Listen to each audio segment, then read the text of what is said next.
All right, we are now on letters 19 and 20. Again, our context, we spit 17 and 18 without calling them appetites. We talked about them in those terms. Those are the terms used in classical moral theology. The appetites are connected to the desires of our flesh, our human bodies, the animal parts of us. When we talk about either the human animal or something happened and my lizard brain, some kind of very basic, very carnal, and by carnal I mean fleshy, meaty humanity parts, rather than the things that separate us from other animals and the rest of creation being fashioned in the image of God, with our intellects, with our spirits, with our creativity and emotions and everything else. It's the stuff that makes us common to animals. We get hungry, we get thirsty, we desire pleasure, we avoid pain, we get sleepy, those sorts of things. And so the interesting thing about kind of reviewing these letters and partly going over exactly what Screwtape says, but also thinking through what Wormwood must have written about, is that these demons have no practical experience with the flesh. Remember, these are not incarnate beings. They are spiritual beings, spiritual only. They only understand these desires that we have in the abstract, and really only through observation. They see us respond to stuff, but they don't get it. So they're pretty knowledgeable in it because they've spent all this time, thousands of years perhaps, observing how humans interact with their bodies and can be tempted and even destroyed by them, but they don't have any personal practical knowledge. Everything is academic for them. As a matter of fact, when they do think about bodily things, it's kind of perfunctory in a way that they really kind of express being beneath them. We're the gross ones being stuck in these fleshy, flabby, smelly things. They are the enlightened, ethereal,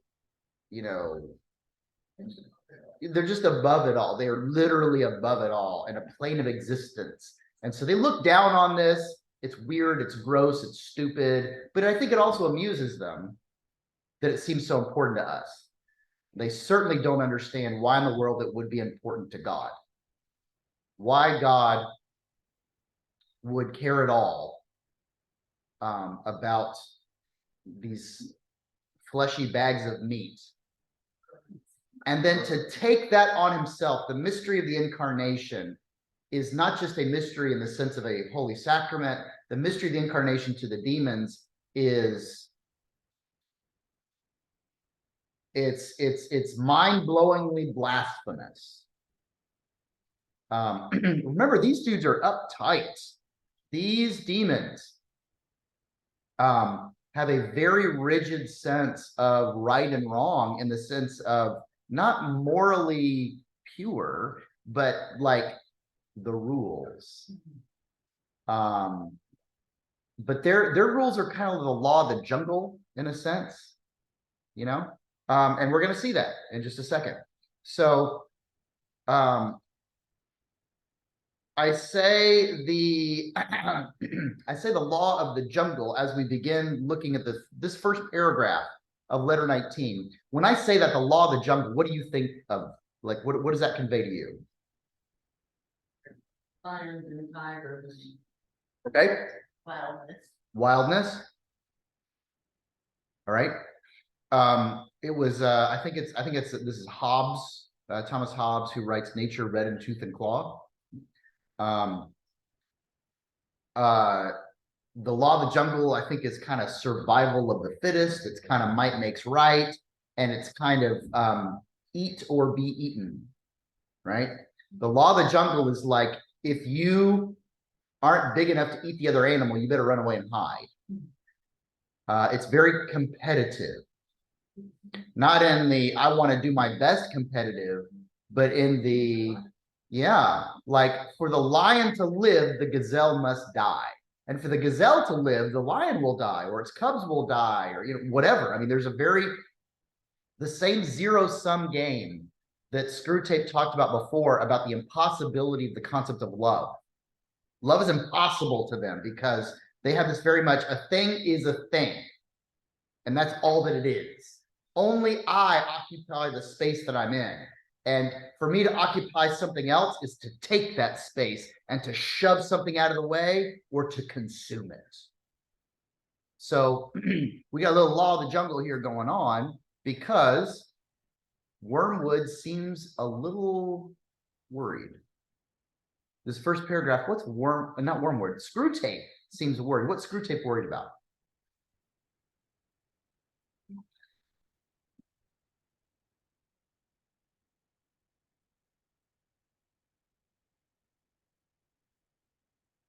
You ever Something about falling into heresy. right? So you ever at a function, a party, an event, a big meeting or something like that, and you start chit-chatting to somebody that you don't know, and you get very comfortable with them?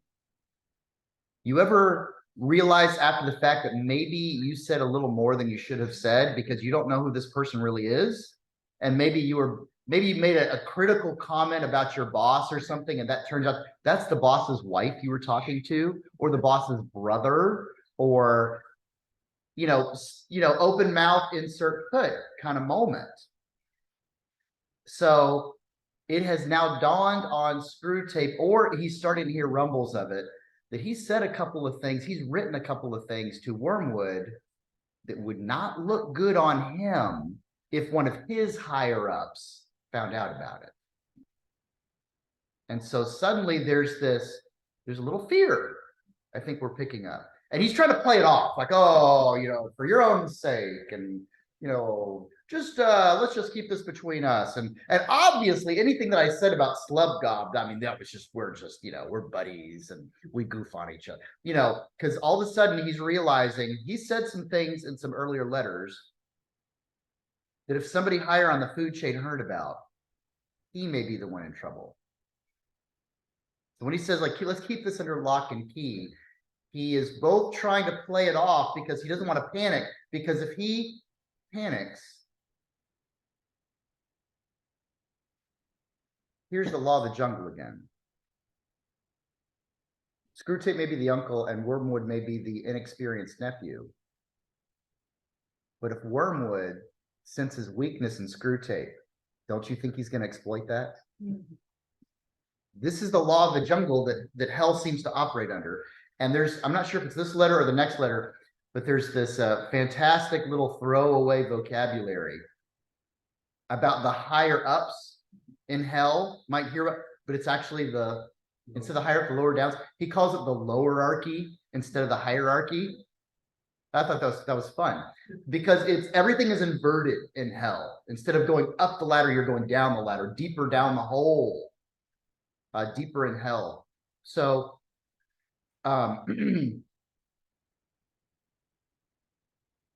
there could be consequences for Screwtape to say something that someone more important than him thinks he should not have said. And as a matter of fact, one of the biggest things is talking about love. He realizes after the fact, because he's been trying to explain this love, he treated the concept of love seriously, and that's a no-no. He has to dismiss it outright. It doesn't exist, and God is lying. Before he'd said, this is crazy and it makes no sense. But that sort of implies that it's real and true. You just don't get it, or you don't agree with it. Well, that is double plus ungood speech in hell, because love cannot exist. It must be a lie and a fabrication. And we'll get into kind of the power of what, if they could understand its reality, what that could actually mean. All right, so let's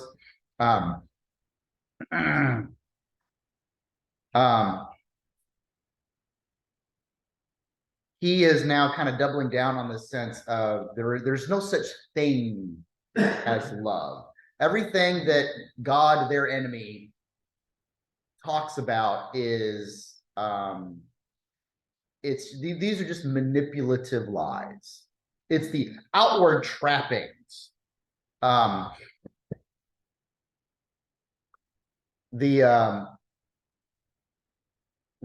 old science fiction story that maybe you have come across either a long time ago, or you saw one of its variants or copies on a TV show, but How to Serve Man. That's kind of an old classic. And the guy finds it's like an alien invasion, and he finds a book, How to Serve Man. And the aliens are treating him so nice. He's like, this is great. They're teaching each other how to take the best care of us as possible, because that's how benevolent of a species they are. No, it's How to Serve Man. It's a cookbook. And so they're not feeding me food for my pleasure. They're trying to fatten me up because they want to eat me. You follow? So the outward, this is like the opposite of a sacrament, the outward and visible sign of an inward and spiritual grace. This is the outward sign you perceive in one way, but the actual interior, the genuine meaning of the act is actually something diabolical. So that's what he is suggesting, that God shows the trappings of love, but he has a secret plan to do something to his own benefit, because love doesn't exist. So yes, that looked like a hug, but actually he was just trying to crush your bones, right? The outside looks the same, but the purpose is different. So this is where Screwtape is headed with this. All of these things, both through God's relations with humanity over history and as revealed in Scripture, that God is lying over and over and over again. And the outward signs he's explaining as this impossible concept of love. But we demons know, since there is no such thing as love, he's just playing a long con. It's a con game. It's got to be a con game, because ultimately that's all that they can possibly understand. All right, so we have the hellish perspective of the fall of Satan. Now we have both an offhanded reference in Scripture, this is by Jesus, he saw being cast out, but lots of extra biblical stories, whether it's Paradise Lost from Milton or other things. But this, Lucifer as an angel or an archangel, perhaps the most beautiful of creation, and through pride and a stubborn refusal, better to reign in hell than serve in heaven. That's Milton's devil saying that he is cast out from heaven. What is hell's explanation of the story? They're like, yeah, that's what that's what the God's side of the story is. But what really happened was what? We get a nice little interaction here. It's all about love again. in creation, as it starts to unfold, there is already a plan for fellowship, for love, and even the need for redemption and a cross. And Satan notices and says, what is this? Why in the world would you possibly do something like this? And the explanation is out of love. This our Father naturally could not accept. He implored the enemy to lay his cards on the table. Okay, love doesn't exist. What are you really doing? And he gave him every opportunity. He admitted that he felt a real anxiety to know the secret. The enemy replied, I wish with all my heart that you did. The devil wants to know the secret behind love. And he can't or won't understand it. If only he would. This is, he says, in this stage of the interview that our fathers discussed, it's such an unprovoked lack of confidence caused him to remove himself an infinite distance from the presence with a suddenness that has given rise to the ridiculous enemy story that he was forcibly thrown from heaven. So from the devil's point of view, he was so thoroughly disgusted with the concept of love and knowing that it couldn't possibly be real, God's refusal to trust him with his secret underneath, the dirty little secret about what it must be, that the devil removes himself. Like, I can't, I'm leaving. You know, he separates himself at infinite distance, which in theological terms, what is hell? But being an infinite distance from the presence of God. That's, conceptually, philosophically, that's what we're talking about.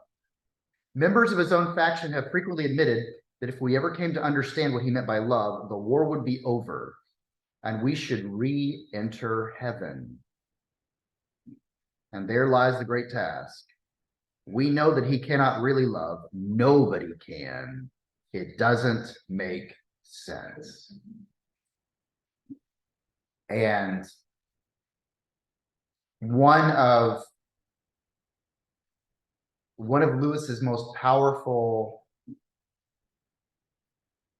imageries of hell comes in the final Narnia book with the destruction of Narnia.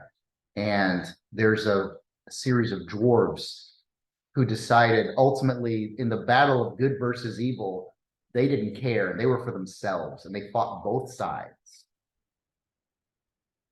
Thrown through a stable door, which in turn has actually gone into heaven. They sit there with their eyes tightly shut. And all they can perceive is that they are in a dark and dirty stable. And if they would only open their eyes, they would see they are now in this heavenly country. But they so refuse. They can't see because they won't see. Can you make someone understand you if they do this? La, la, la, la, la, la. No. Right? You have no chance. What could you possibly communicate to someone who has refused the reception of any possible communication? So the demons look an infinite distance away from God and they shake their fists that God is lying because there is no love. And if they would only open their eyes, but they refuse. And so they can't see because they won't see. The sad and scary truth is that's not only a demonic problem, that's a human problem. To refuse to see something, to refuse to listen to something, to refuse to think something.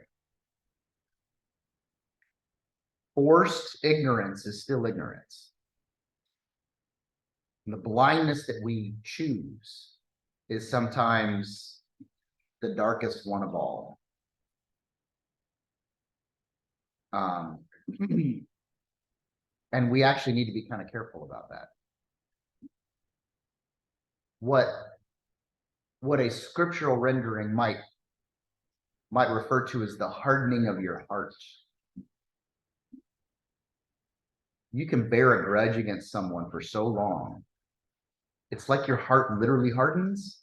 I mean, I'm speaking obviously in a figurative sense, but there is something almost in our spiritual hearts that is literal, because that what ought to be open, what ought to be soft, becomes so rigid, closed off. You ever been, and hopefully not in an extended basis, but have you ever been so mad at someone in the moment that you don't want to hear their apology? I know I have. Now, granted, part of me is just, it's the hot moment, but some of it is also, I don't believe an apology can be sincere when it's like a snap apology.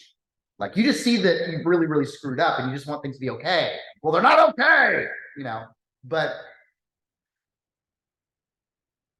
it's dangerous to our souls to basically be so committed to opposing someone like that, even if it's momentary. And hopefully it's only momentary. But if you can do it for a moment, maybe you can do it for 2 moments. And if you can do it for 2, maybe you can do it for 3. And if you can do it for 3, maybe you can do it for 1,000,000. And maybe it never ends. And that's where I think it gets very dangerous. And I think that is both a hellish influence on us, but this is the nature of beings who can choose to receive or reject love. And when we reject it, we just kind of don't know what's going to happen. And it sort of changes us. All right, so it's something very hard to undo too. You might be able to receive it and, wow. But once you reject it, that's a whole different story. I agree. It changes the person who tried to give you the love. It hurt because it hurts them, but it also changes you. It changes your capacity and your receptivity to receive that love, even if it is offered a second time. Because it's not the same thing as the first time. It's now the second time or the third time or the 5th time or whatever it is. And maybe we're a little more jaded, or maybe we're a little more angry, or maybe we've got a few more memories to deal with, or strikes against them on our mental ledger. I don't know. But what the demons experience all the time, we can open ourselves up to. That's how dangerous it is. We basically never want to think or act in the way that demons do all the time, right? And so this is what they do all the time. They are so closed off from love being even a possibility that they refuse to see it. And even inching towards that is inching towards the demonic. We inch ourselves towards hell. All right. So he's now shifted as the chapter ends, and we're going to flow into the next. He is now kind of dispensed with the concept of love, because obviously love doesn't exist for the demons, but he's now moved from the philosophical, theoretical, ontological concept of love to the human feeling or sensation of being in love. And do you recall his attitude on humans being in love?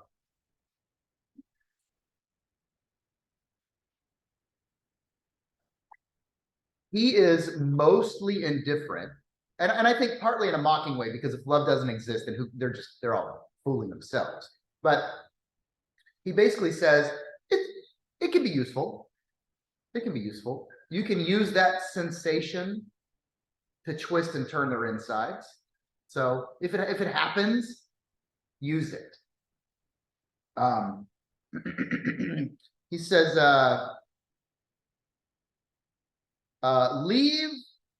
leave them to discuss whether love or patriotism or celibacy or candles on the altar or teetotalism or education are good or bad. Can't you see there's no answer? Nothing matters at all except the tendency of a given state of mind in given circumstances to move a particular patient at a particular moment nearer to the enemy or nearer to us. Now, I happen to think he's both right and wrong.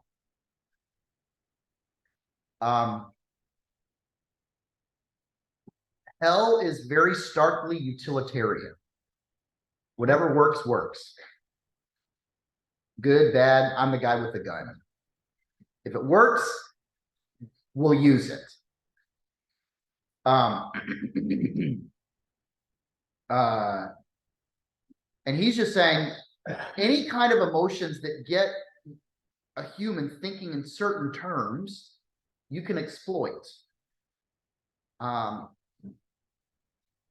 These moments, big emotional moments, or issues of principle and character, put humans on a fork in the road.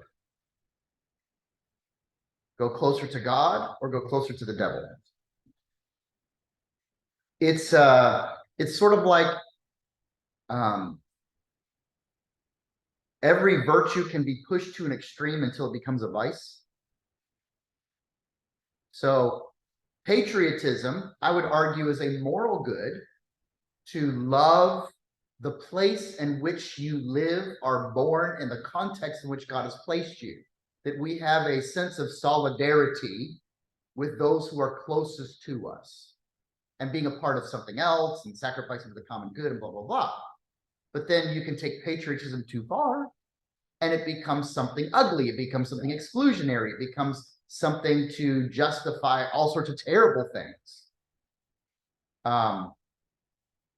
So being in love can spur us on to great acts of humility and charity and affection. And it can also drive us crazy and make us jealous and make us do stupid, even mean and terrible things. And if I can't have you, no one can kind of stuff.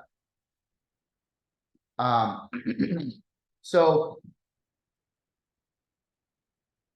because God has made everything, these emotional states included, the demons are always need to be kind of on their guard that all of these things used in their proper God-ordained manner will draw us closer to him. The person who loves another in a way that is pure and selfless, whether they realize it or not, are drawing closer to the presence of God, because that's the kind of love that God has built, has for us, and intends for us to have for each other. But the same sort of person whose feeling of love drives them to do terrible things to other people, they're using those same sensations, but now they're being pulled closer to hell. So the sensations themselves, I'm not really going to call them neutral. Maybe we could call them open. Open to interpretation, open to consequence, open to which direction they will go in. And again, because hell seems to be perfectly utilitarian, whatever benefits us, we will use. They will take these great emotional moments and try to make the most of it for their sake.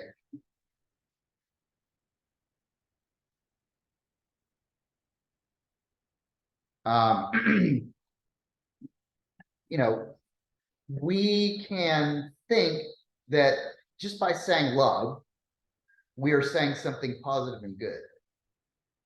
I remember this was in one of the ethics classes in seminary, about can you boil everything down to morally and ethically to a singular principle from which everything flows. Like, can we just like have a single kind of like a mission statement for a business? Can all of moral theology have one singular fundamental ethic? Now, the easiest and most obvious thing is a bunch of people, well, love, the ethic of love. As a matter of fact, our presiding bishop is, he's a guy who likes a good phrase anyway. If it, sounds good preaching wise, and he likes it. And I think we're like, if it's about love, it's about God, and if it's not about love, whatever. So it's sort of like that. It's not wrong, but how do you get to a fundamental ethic that has no context? Let me connect what I'm saying here by what we mentioned just a minute ago. If the fundamental ethic is love, how do you define love? If love is everything, love is nothing. And that's just a little logical syllogism. If there's a single word that means everything, then that word actually means nothing. It's so open of content, it's actually empty of content, because there's no way to distinguish it from anything else. Because if it's everything, then it's everything, and it doesn't really help. How we define love then becomes enormously important, because there is not a single definition. There is not a universally agreed upon definition that every of the billion people on Earth and the billions that have lived before would all agree in a single sentence defines love. Matter of fact, just start Googling love right now. And after you have to sort out all of the links to porn, you're going to get everything from the sublime to the ridiculous. Romantic love, brotherly love, love of service, love of country, love of others. You're going to get, popular songs where love is kind of profane. You're going to get love that is a chocolate heart on Valentine's Day. You're going to get this whole range of stuff. How can you possibly boil that down into the one sentence everyone's going to agree upon? It becomes very, very difficult, if not basically impossible. So this is why I'm kind of coming back around to this. The demons don't have to agree that, they don't think love exists anyway. They're just kind of observing us, and they're giving a label and a title to the foolish ways they think we act. But it's not enough for us to say, well, I'm doing something for a loving reason, and that makes it good. Don't we have to define love first? Because the love, I'm doing something for a loving reason. If your definition of love is like the rap song where it's basically statutory rape, then that's not the sort of love that's the same thing as, well, my definition of love is what a mother has for her newborn child, right? Those, I'm doing it out of love. Those mean radically opposite things. So just by saying, well, I'm doing it out of love is not necessarily enough. As a matter of fact, the demons are like, fine, do it out of love. Because something that open-ended still gives them lots and lots of wiggle room to start nudging us to some very ugly things.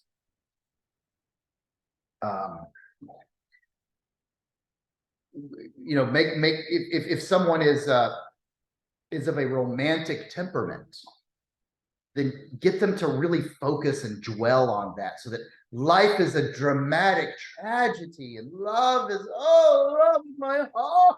Oh. And if someone is kind of, if their temperament is a lot more distant or a lot cooler, or they're the sort of person that they don't find it very easy to open up, really encourage them to keep closing off and to close off even further. and to mock even the possibility of love, because it must not exist for anybody. Use these other trappings of their humanity and try to spoil something which ought to be good. We can't help but complicate it. Is that making sense so far? Like most of the other things which humans are excited about, such as health and sickness, age and youth, or war and peace, it is from the point of view of the spiritual life, mainly raw material. All these things that seem like such big ticket items to us. And the demons basically just see it as building blocks they can use to encourage us to build a bridge in the wrong direction.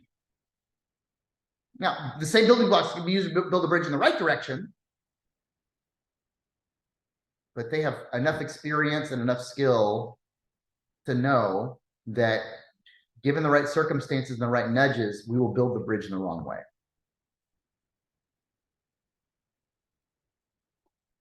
All right.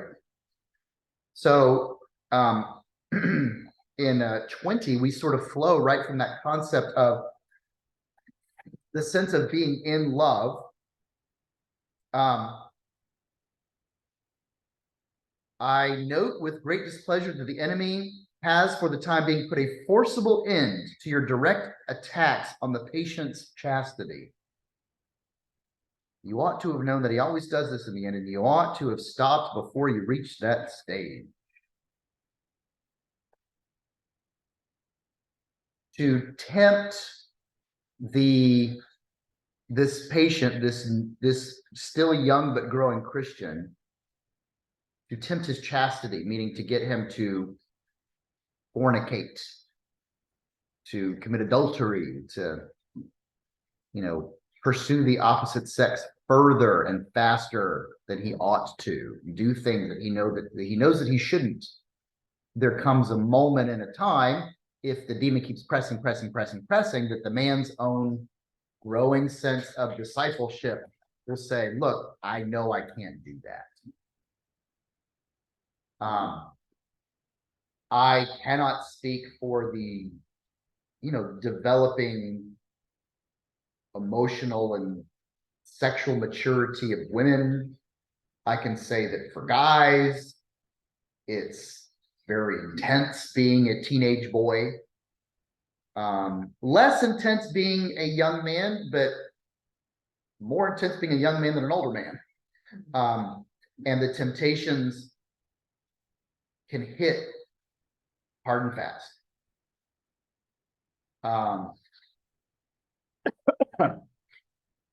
So it seems like Wormwood was poking him with maybe sexual imagery, sexual thoughts, opportunities, or whatever. But he got he got careless and being too upfront, too open, and too incessant about it. And eventually,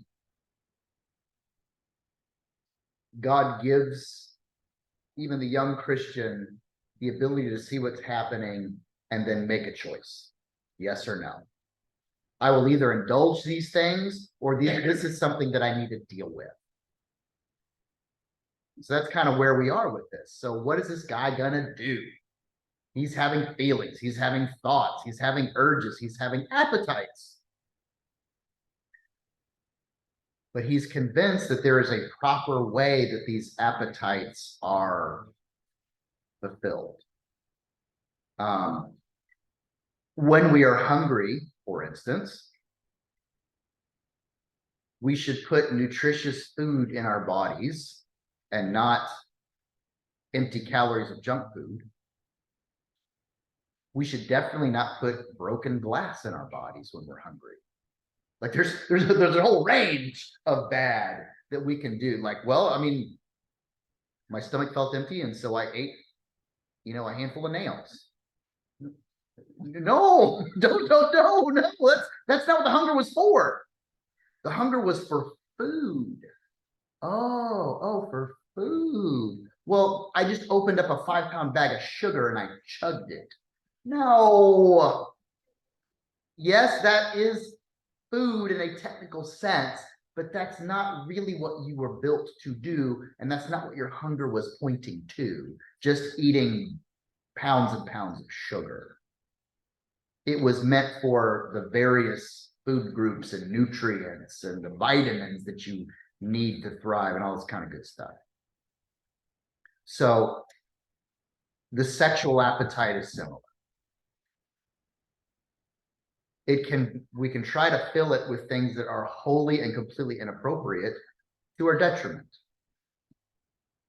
But even these urges point to a proper fulfillment. For this young man, he's maybe going to start having thoughts of holy matrimony. It's proper fulfillment. And I say that not, not just marriage, but holy matrimony, the sacrament, whole 9 yards. Do you think the demons like the idea of this guy getting married? We're thinking about marriage. No. But I think they're sort of okay with it. Because of what we talked about in the very end of the last chapter. Why are they okay with it? Well, they can make it go more than one way. That's right.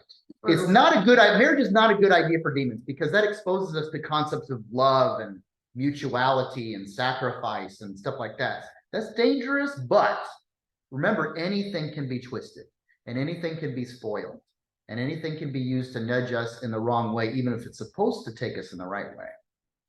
So now we get this whole letter about, well, if you can't stop him from thinking about marriage, well, now let's start working on his idea of marriage and the sort of woman that he's interested in. And we've got some, kind of interesting philosophical concepts here. Most men, he says, have these 2 female images in their minds. And I would say that this is kind of Jungian, kind of psychological, the whore Madonna dichotomy. And so he's saying, again, if everything is material that they can use one way or the other because they're ultimately utilitarians, none of this is an absolute disaster if you can twist it to your own advantage. It's probably better that he is after a bad girl, a wrong sort of girl. Probably better for us. It's easier. If he falls in love with a good girl, more complicated, but we can still work with that. He falls in love with a bad girl. On its face, we can kind of see all sorts of opportunities for bad stuff, right? We have probably all seen couples and you're just like, oh boy, it's just such a bad idea. Such a bad idea. But mom, I love him kind of stuff. Or, oh, she is just so hot. Things that make poor foundations for lasting relationships. Very, very, very emotional, very flash in the pan, very runs hot and cold, very superficial. But if you can get him chasing superficial things, remember, everything has the opportunity to be used by the demons in the wrong way. Marriage, which should be used for the mutual help, the way the old prayer book would put it.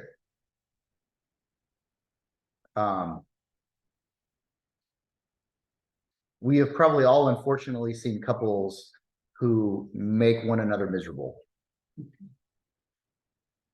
Hopefully not married couples, hopefully couples who still have the chance to make a better decision, but probably married couples too. And Instead of lifting one another up, they both tear each other down. And it's a very sad state of affairs. It's an adversarial. It really is. They make each other worse than they would be on their own. And that is the opposite of intention of holy matrimony. Remember, the holy mystery of holy matrimony is that it points us to Christ and his church. That sort of mutuality, that sort of love, that sort of dedication, that sort of sacrifice, that sort of unity. So if it's a bad girl who maybe has her own problems, okay, let's use that. Because number one, if somebody falls truly and deeply and madly in love with someone for very surfacey reasons, you got a couple of nasty things you can do with that. Number one, how long does the heat of physical attraction tend to last? Not forever. Not forever. How long does the perfection of physical beauty tend to last? Not forever. Not forever. So if they find themselves committing to something that's very temporary, you can both make them miserable because they've lost something they want. You're not as pretty as you used to be. You're not as handsome as you used to be. You don't pay attention to me the way you used to. You don't keep a good house. You don't make enough money, blah, blah, whatever. And that can grate at you and poke at you and tear at you and frustrate you. But it can also work on spoiling your concept of love as a whole. Because clearly love doesn't work. Because I'm miserable. And remember, if we can have our fundamental concepts either overturned or just, spoiled, the demons are doing great. They're doing great. Let's circle back to one of the other virtues for a second. If the demons can show someone who is patriotic, to love their country and their countrymen and want to serve for the common good, and expose them to only the worst elements of patriotism to the point where it just turns them off of patriotism altogether, haven't the demons kind of won a little battle?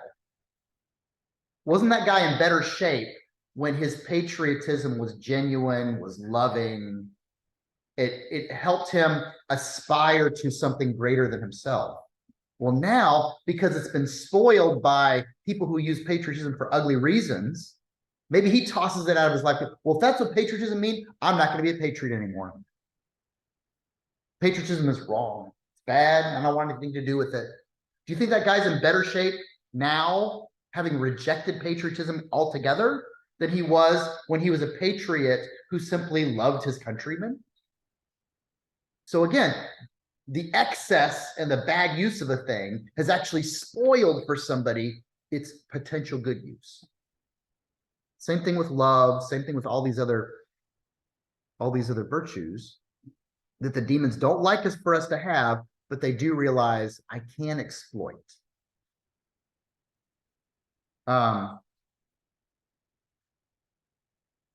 People who have been in bad relationships, how do they tend to talk about the concept of love?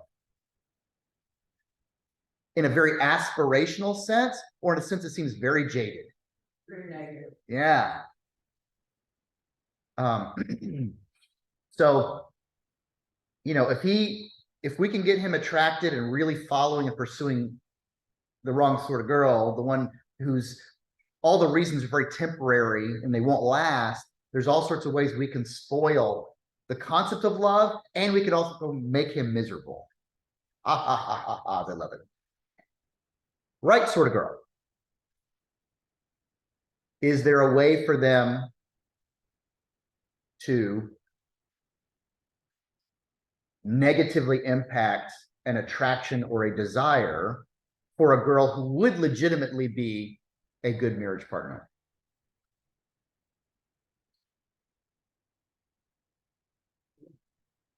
Sure. Now, one of the first things they throw out is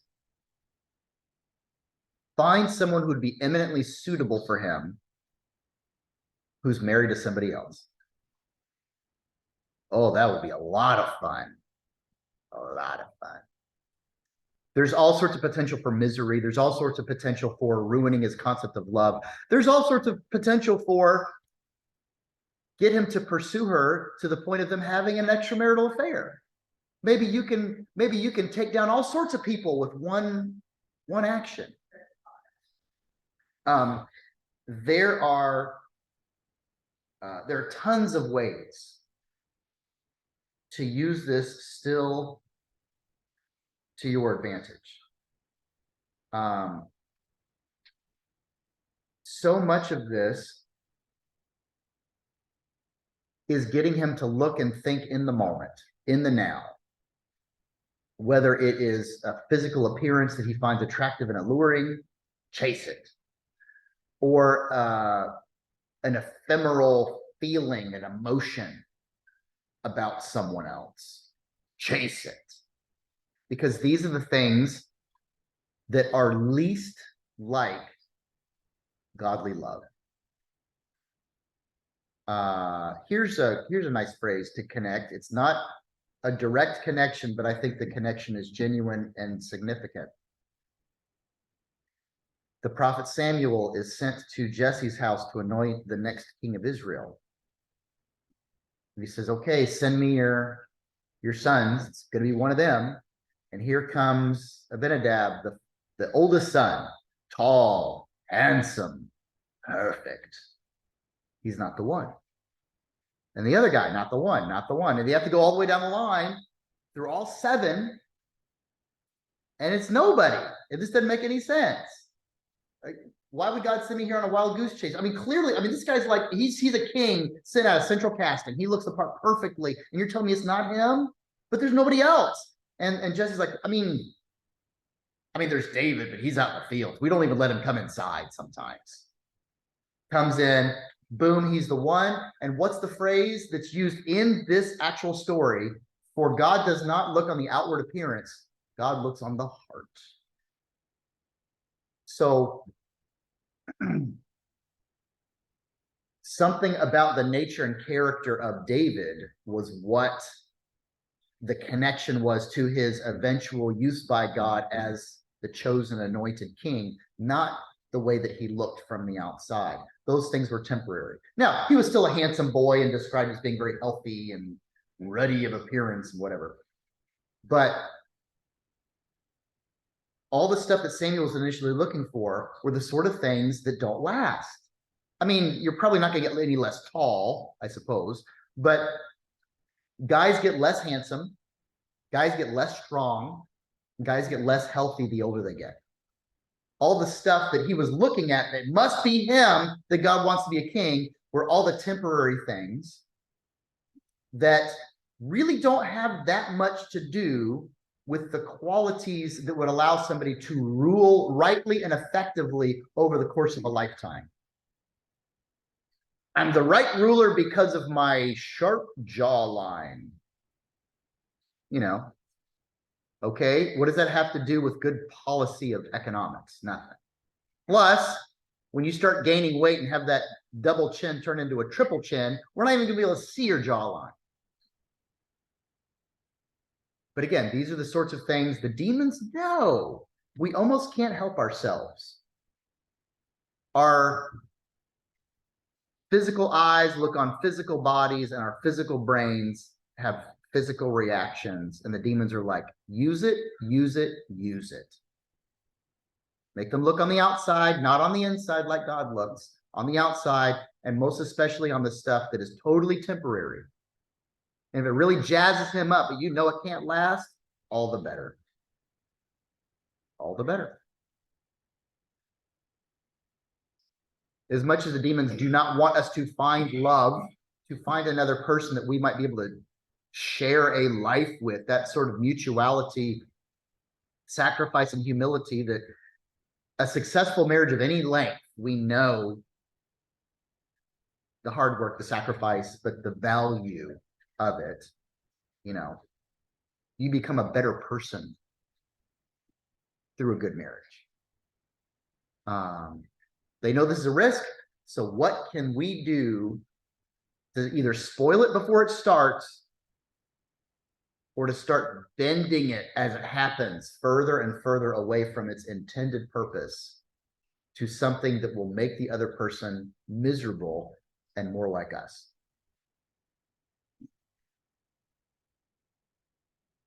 Sad and scary. What else?